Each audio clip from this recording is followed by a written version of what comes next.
카타르 월드컵 때부턴가 요즘 축구 좋아하는 사람들이 엄청 많아졌더라. 나 같은 축구광에게는 완전 희소식이지. 아싸, 취업시장 커진다.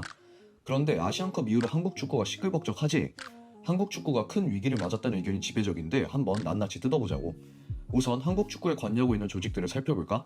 크게 정부, 대한축구협회, 한국프로축구연맹이 있는데 요즘 축구협회가 불타고 있지. 잠깐 검색만 해볼까? 비판투성이다. 그치? 축구협회는 대한민국 축구 행정을 전담하고 있고 선수 및 지도자 양성, 축구 문화의 발전, 국가대표 경기 및 대회 관리 등을 수행하고 있어. 비슷하게 축구연맹은 축구협회 회원단체로 K리그 운영을 총괄하고 있지. 그럼 셋은 어떤 관계냐고? 이 둘은 모두 문화체육관광부 소관 사단법인이야. 정부로부터 각자 독립해서 활동하고 있어. FIFA의 정치적 간섭 금지 규정을 따르는 거지. 그럼 정부와 축구는 아무런 관련이 없는 걸까? 당연히 아니겠지. 축구협회의 1년 예산은 약 1,200억이라고 해. 그중 대부분은 기업 후원과 중계료 등 자치 수익인데 전체의 약 40%가량은 정부의 스포츠 토토 수익을 보조금으로 지원하는 방식이야. 축구연맹의 1년 예산 약 400억이고 마찬가지로 약 25%는 정부 보조금이야.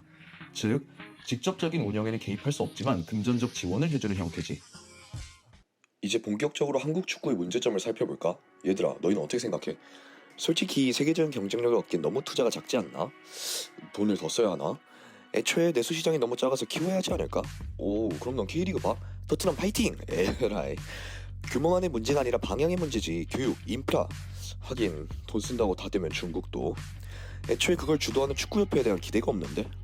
하디슈긴 하지. 정리하면 이렇게 되네. 예산 투입 부족, 내수수 시장 취약, 후진적 시스템, 축구협회 역량 문제. 이걸 구조적으로 분석해볼까?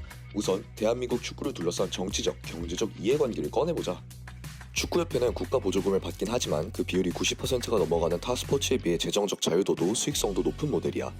반대로 후원자의 경제적 영향을 꽤나 많이 받을 수 있는 거지. 이는 축구협회 내부에서의 정치적 강제력을 만들어 정부가 직접적으로 임명권에 개입할 수 없는 데다가 재정적 기여도가 큰 비중을 차지하기에 기업 바탕의 힘이 강대해지지.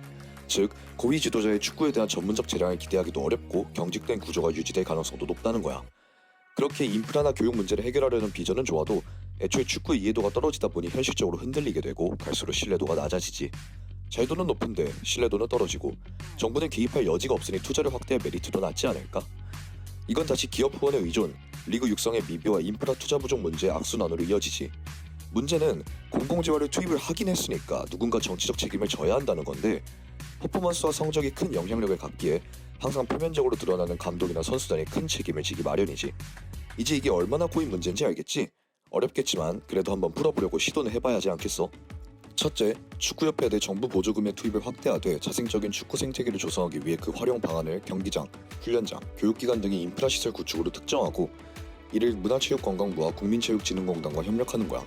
이는 더 나아가 축구협회 내부에서의 경제적 이해관계에 대한 자유도를 보장하는 길이 될 거야. 둘째, 축구협회 내 외부의 자유도를 보장한 만큼 국가 재정 활용의 신뢰도를 높여야만 해. 재정과 전문 기술의 역할을 제대로 구분하고 각자의 결정권을 인정하는 협력적 구조를 혁신해야 돼.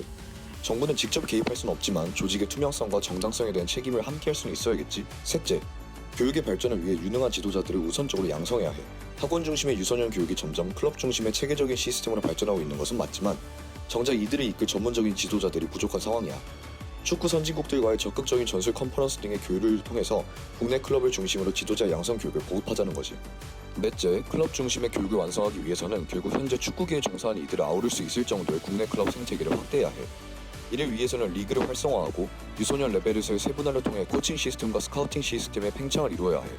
이를 위한 축구연맹과 정부, 클럽과 지방자치단체의 협력 관계도 중요하겠지. 마지막으로 가장 중요한 건 바로 국민의 역할이야. 지금까지는 국민에 대한 이야기를 하지 않았지.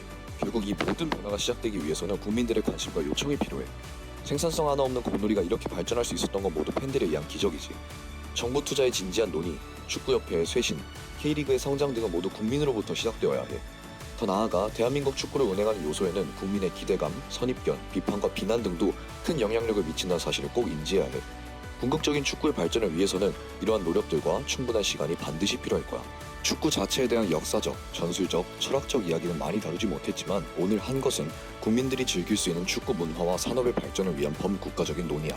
즉, 이 모든 고민들을 관통해줄 해결책을 찾고 한국 축구를 둘러싸고 있는 전체적인 배경을 바꿔보자는 거지.